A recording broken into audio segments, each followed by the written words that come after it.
안녕하세요. 세상 쉬운 영문법 선생님 징징이 영어 선생님입니다. 이번 시간에는 일반 동사의 자동사란 개념과 타동사란 개념에 대하여 공부를 해보도록 하겠습니다. 감사합니다. 지금까지 일반 동사의 공부를 마무리했습니다. 의문문을 만들어보고 과거형도 만들어보고 또 부정문도 만들어봤는데 이제 그 일반 동사를 마무리하는 단계입니다. 여기까지 해야만 비로소 일반 동사 공부가 마무리되는 거예요. 자동사인지 타동사인지를 구별합니다. 이 말이 무슨 말인지 잘 지금은 모르시겠는데 선생님이 강의 마무리를 지으면 아마 이해를 하실 거예요. 그러면 설명을 좀 드리겠습니다. 어떤 식으로 구별하는지 한번 볼게요. 지금 이런 상황을 생각해 봅니다. 예, 누구예요? 예, 바로 접니다. 예, 제가 제 절친인 스펀지 밥한테 서로 지금 대화를 나눕니다. 어떤 대화를 나누는지 볼게요. 나 징징이가 이렇게 말해요. 나 깨트렸어. 이렇게. 그러면 징징이가 나 깨트렸어. 이 말까지 했을 때 이 스폰지밥은 뭐라고 해야 되죠? 일반적으로, 상식적으로. 예, 뭐를 깨트렸는데 뭐를 이렇게 물어봐야겠죠. 그죠? 이해 가시죠? 그쵸? 상식적으로. 그러면 이번에 또 이런 말을 해볼게요. 징징이가 나 가지고 있어. 이렇게 하면. 뭐를 도대체 무엇을 이렇게 물어봐야 되죠? 똑같이? 그쵸? 이번에도 나 잃어버렸어. 그러면 똑같이 이렇게 물어봐야 해요. 이해 가시죠? 예, 물어봐야 되잖아요. 지금 얘가 뭘 깨트렸는지 말 안 했고 뭘 가지고 있는지 말 안 했고 무엇을 잃어버렸는지 말했으니 그 무엇에 해당되는 거를 얘가 물어봐야 될 거 아니에요. 이해 가시죠? 그런데 이번엔 이런 상황을 한번 볼게요. 나 징징이가 또 절친인 스펀지밥한테 이렇게 얘기합니다. 나 수영했어. 이렇게. 그러면 이번에는 얘가 절친인 스폰지밥이 무엇을 이렇게 물어봐야 되는 거예요? 다시요? 나 수영했어. 그럼 얘가 이렇게 물어볼 상황이 안 되잖아요. 그쵸? 뭘 모르라고 물어봐요. 나 수영했다는데. 그죠? 왼쪽 상황하고 잘 이해합니다. 왼쪽은 나 깨트렸어 그러면 얘가 깨트린 걸 뭐를 깨트렸는지를 말 안 했으니 얘가 이렇게 물어보는 거 당연하지만 얘는 지금 물어볼 건덕지를 남기지 않았잖아요. 그쵸? 그 다음 또 볼게요. 나 잠잤어. 그런데 또 뭐를이라고 물어볼 수 없죠? 예. 이해를 하셔야 합니다. 선생님 이거. 그 다음 볼게요. 나 갔었어. 이러면 얘가 뭐를 이렇게 물어볼 수 없잖아요. 무엇을. 그쵸? 잘 이해되시나요? 상황이? 예. 요게 지금 얘는 이쪽 오른쪽에 있는 징징이가 이렇게 말했을 때는 이 스폰지밥이 궁금해할 이유가 없어요. 더군다나 무엇을 이라고 얘가 물어볼 필요조차도 없잖아요. 그쵸? 이해 가시죠? 그런데 왼쪽에서의 상황은 좀 다르죠? 얘가 여기까지만 말했다는 거는 얘가 이 뒤에 말해야 될 그거에 해당되는 말을 얘가 입을 꾹 다물고 있으니까 얘가 궁금해서 물어봐야 되죠. 그쵸? 예, 정리를 합니다. 이게 지금 선생님이 선생님이 학생들을 가르칠 때 정말 목적어에 대한 이해를 잘 못해서 선생님이 이런 식으로 좀 우스갯소리로 얘기하는 거예요. 사실은 이렇게 현장에서 아이들한테 이야기할 때 좀 선생님이 과하게 얘기하거든요. 막 욕도 해가면서. 그런데 그런 상황은 좀 아닐 것 같고, 그러면 정리를 할게요. 이쪽 왼쪽에 있는 스폰지밥이 뭐를이라고 물어본 이유는 얘가 요 뒤에 덧붙여야 될 말이 이게 지금 예를 들어서 깨트렸어 한 다음에 꽃병을 깨트렸다고 생각해보고 꽃병이라는 말을 얘가 말을 안 했으니 징징이가 그러니까 얘가 이렇게 물어보는 거잖아요. 그 꽃병을 무엇을 깨트렸는가 그쵸? 그래서 봅니다. 정리합니다.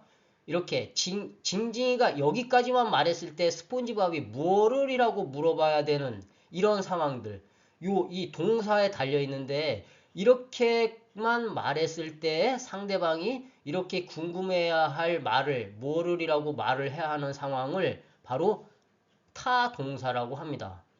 즉 타동사라고 하는 건 목적어 즉 을을 선생님이 여태까지 설명을 드릴 때 을로 해석되는 걸 목적어라고 했잖아요. 그쵸? 나는 사랑한다 너를 이렇게 즉 동사 뒤에 을이나 르를 붙여야 하는 그런 말들을 목적어라고 했는데 이런 말 깨트렸어 봐봐요. 깨트렸어 꽃병을 깨트렸어 유리창을 되죠? 가지고 있어 열쇠를 가지고 있어 명품백을 됐죠? 잃어버렸어 열쇠를 잃어버렸어 반지를 이렇게 즉 얘가 징징이가 이 뒤에다가 숨기고 있는 말이 바로 목적어거든요. 그래서 얘가 이렇게 뭐를이라고 그 목적어를 궁금해하는 거예요. 이런 동사를 타동사라고 합니다. 타동사. 그런데 이쪽은 얘가 무슨 숨기는 말이 없잖아요. 그쵸? 이 뒤에다가. 이걸로 끝났잖아요. 동사까지만 얘기해도 충분히 이 스폰지밥이 이해를 하죠? 그래서 이런 동사를 자동사라고 합니다. 자. 이 자자가 스스로 자자인데 무슨 말이냐면 이 동사까지 주어하고 동사까지만 있어도 이 동사 스스로도 충분히 의미가 전달된다 이런 뜻이에요. 그래서 이 스폰지밥이 뭐를이라고 물어볼 수가 없는 거죠. 목적어가 필요 없는 거예요. 이해 가시죠?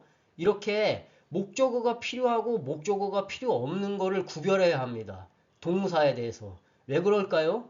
그래야 여러분들이 문장에 해석 능력이나 아니면 영작하는 데 있어서 이게 목적어가 필요한 동사니까 뒤에다가 을이나 르를 붙여야 되는 말들을 뒤에다 덧붙일 수 있구나. 얘는 목적어가 필요 없는 자동사니까 이걸로 끝내야겠구나. 회화를 할 때도 마찬가지고. 굉장히 중요한 파트예요. 너무너무 중요합니다. 이 자동사, 타동사 개념을 이해 못하면 앞으로 영어가 한 단계 업그레이드 되는데 지장을 초래합니다. 그 정도로 어마어마하게 중요합니다. 예, 이해 가시죠? 예. 그래서 자동사와 타동사를 구별할 줄 알아야 한다. 잠깐만요. 이 순간에 갑자기 또 재석이가 손을 들었습니다. 질문이 있대요. 선생님, 질문이 있습니다. 질문해봐. 선생님, 이거 볼게요. 나 갔었어 보겠습니다. 선생님, 나 갔었어 이랬더니 잘 들어보세요. 나 갔었어 그랬더니 스폰지밥이 어디를 이렇게 물어보는데요. 뭐를은 안 되지만 어디를은 되잖아요. 어디를.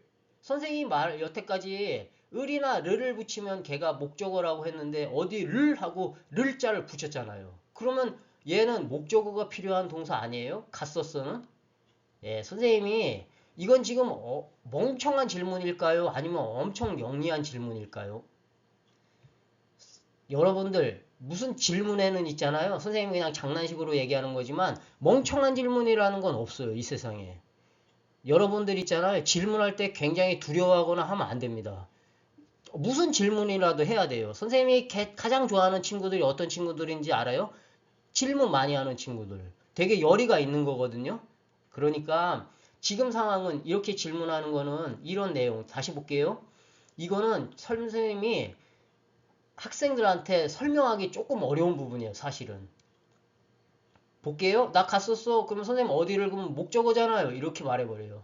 잘 봅니다. 이제 조금 더 깊이 있게 설명드릴게요. 목적어에 대한 개념을 설명드릴게요. 이제 을이나 르이라는 개념을 떠나서 봅니다. 얘를 볼게요.